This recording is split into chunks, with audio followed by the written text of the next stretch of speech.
Bad draft picks are a part of the NBA experience. No matter how much time, effort, and money franchises spend recruiting the top-rated talent in the country, nothing can prepare them for the daily grind of being an NBA player. While some rise to the challenge, others flop hard and wind up going down in basketball history as just another draft night bust that couldn't make it in the league. From struggling to find consistency to a career stuck on the bench, NBA players are labeled bust for a range of reasons, and for most, draft night remains the high point of their professional basketball life. So let's get straight into it and take a look at some of the top NBA draft busts of all time. You've probably never heard of Joe Alexander, and that's for good reason too. He just wasn't that good. The 6'8" power forward was seen as one of the better prospects going into the 2008 draft. His athleticism, shot blocking ability, and devastating jump shot helped the American-Israeli hooper first get noticed by NBA scouts. After the combine, they fell in love with him even more. He recorded the second most weighted chest presses, second highest max vertical touch, and second fastest sprint time, making him statistically the best draft prospect on paper that year. Alexander's hard work paid off, and he was selected 8th overall by the Milwaukee Bucks in the 2008 draft. But when it came time to actually play in the NBA, Alexander seemed to forget everything that had made him a top 10 pick. His lethal scoring? Gone. That overpowering athleticism scouts had loved? Completely missing. A defensive hustle and the ability to block shots?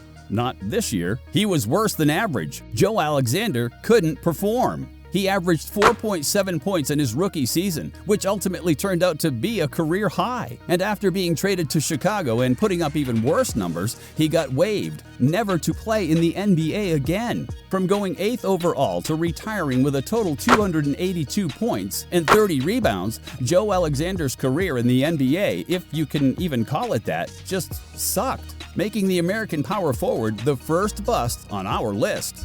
Tanzanian giant Hashim Thabit had NBA GMs drooling when he declared himself for the draft. At 7'3", this guy was a man-mountain, with a strong frame and athletic build who quickly drew comparisons to the likes of Dikembe Mutombo for their similar statures and style of play. After a solid college career with UConn, Memphis chose Thabit with the 2nd overall pick in the 2009 draft, taking a risk but one they thought was worth it. You see, while Thabit was big, he still needed some refinement. His game wasn't as polished as other draftees, and when you consider the fact that he was chosen over names like James Harden and Steph Curry, you can begin to understand just how much faith the Grizzlies organization had in their new big man. After a slow start, he was sent to the D-League, where the plan was to give Thabit more on-court minutes so he could develop his game. When he eventually did get back to Memphis, his impact was almost none. He got traded around for a while, but eventually left the NBA with a career average 2.2 points. Not really what you'd expect from the 2nd overall pick. He has recently found some success playing in Taiwan, but to us, Thabit will always be remembered as a draft bust who couldn't make it in the NBA.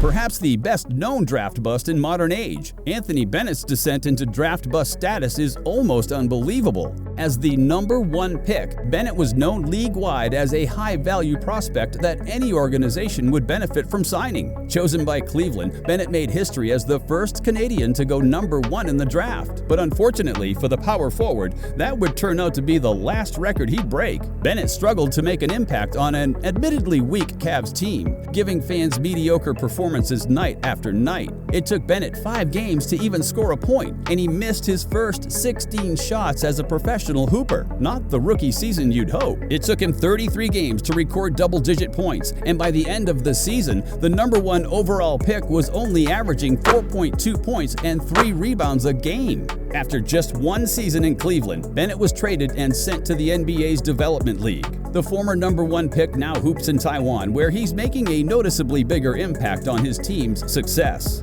Michael Jordan's first decision as president of basketball operations for the Wizards saw him recruit Kwame Brown, a talented high schooler who was hoping to make a name for himself in the NBA. After a pre-draft workout in Washington, Brown reportedly turned to Wizards head coach Doug Collins and said, "If you draft me, you'll never regret it." Selected first overall, Brown was the first high schooler to ever get drafted at the number 1 position. But his rookie season was a struggle, and he failed to make any impact on the team, averaging just 4.5 points and 3.5 rebounds a game. Things got even worse for the youngster after he feuded with teammates and coaches alike. His off-court antics were also starting to attract the wrong kind of attention. Shortly after making the league, Brown was arrested and charged with DUI near his hometown. Labeled an underachiever, Brown was traded to the Lakers, where he earned a starting spot but failed to hold on to it. Here, Brown again got in trouble with the law, this time accused of sexual assault by a 23-year-old student. And things didn't stop there. Brown found himself wrapped up in a bizarre incident where he was accused of stealing a fan's birthday cake and throwing it back at him. Less than 10 years after joining the league, the former number 1 pick became an unrestricted free agent, and after bouncing around between different teams, he retired from the NBA at age 30. Since then, Brown has been extremely outspoken regarding his status as an NBA bust, claiming the mainstream media unfairly targeted him because of his early success. But numbers don't lie, and Brown retired with a career average 6.6 points, 5.5 rebounds, and 0.9 assists.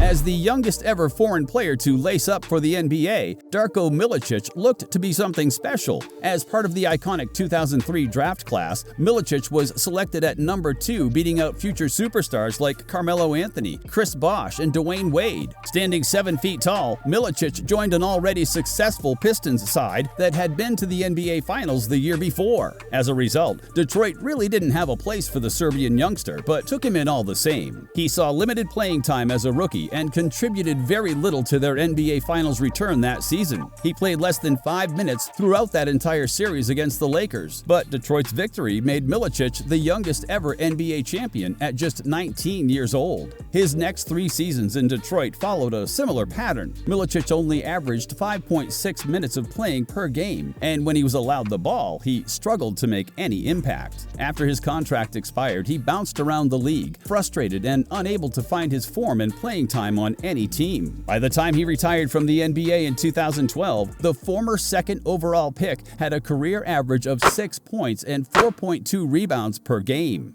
In 2014, it was revealed that Milicic had left the world of professional basketball for good and had started a career in kickboxing instead. We just gotta hope he spends more time in the ring than he did on an NBA court. Looking back, the signs were there when it came to Michael Ololuwakandi's future draft bust status. Sure, he was tall, well-built, had an impressive 7'6" wingspan, and was improving year after year, but that was about it. When he arrived at the University of Pacific campus in 1995, the British youngster had never played a game of organized basketball, didn't understand the rules or terminology used, and was out of shape. But Ololuwakandi didn't let that stop him. After a tough sophomore season, he bounced back, leading his team to a 1997 NCAA appearance, eventually winning the Honorable Mention All-American Award in '98. Ololuwakandi declared himself for the draft, and the league scrambled to get a hold of this Nigerian giant. He broke pre-draft workout records for both Denver and Vancouver, and NBA legend Elgin Baylor personally campaigned the Clippers to sign the center, citing his work ethic and off-season improvements as a deciding factor. Despite one-on-one training from Kareem Abdul-Jabbar, Ololuwakandi struggled to make an impact on the Clippers team. He saw limited playtime and was unable to find consistent form, underperforming at times, only then to bounce back near the end of the season. Injury problems also slowed the center down, and by the end of his Clippers career, his old mentor Kareem, who was now the Clippers' assistant coach, made a damning assessment of his former pupil. He's talented, but uncoachable. He would retire a decade later, averaging 8.3 points, 6.8 rebounds, and 1.39 blocks per game, cementing the former number 2 pick as a certified NBA draft bust. After a highly successful high school and college career, Adam Morrison decided he was ready for the NBA draft. Selected 3rd overall by the Charlotte Bobcats, Morrison was the first draft pick made by the new manager of basketball operations, Michael Jordan. He scored 14 points in his debut game and quickly recorded a career-high 30 just after Christmas that season. However, Morrison lost his starting position shortly after due to a weakness of defense and a poor shooting percentage. After tearing his ACL and missing the entire 07-08 season, he was traded to the Lakers and just in time for their late 2000s championship run. While LA won both seasons with Morrison, he played a very limited role in that success, struggling to find playing time and make any impact. He was released following the 09-2010 season and never played an official NBA game again. The former third overall pick would leave with a career average 7.5 points, 2.1 rebounds, and 1.4 assists, cementing his place in history as just another NBA draft bust. Draft busts are just part of the game. GMs know that, fans know this, and even the players understand that hearing your name called on draft night is only half the battle. In a league as competitive as the NBA, these players show us that success is never promised. Being a standout high school or college star means nothing when you're up against the best of the best night after night.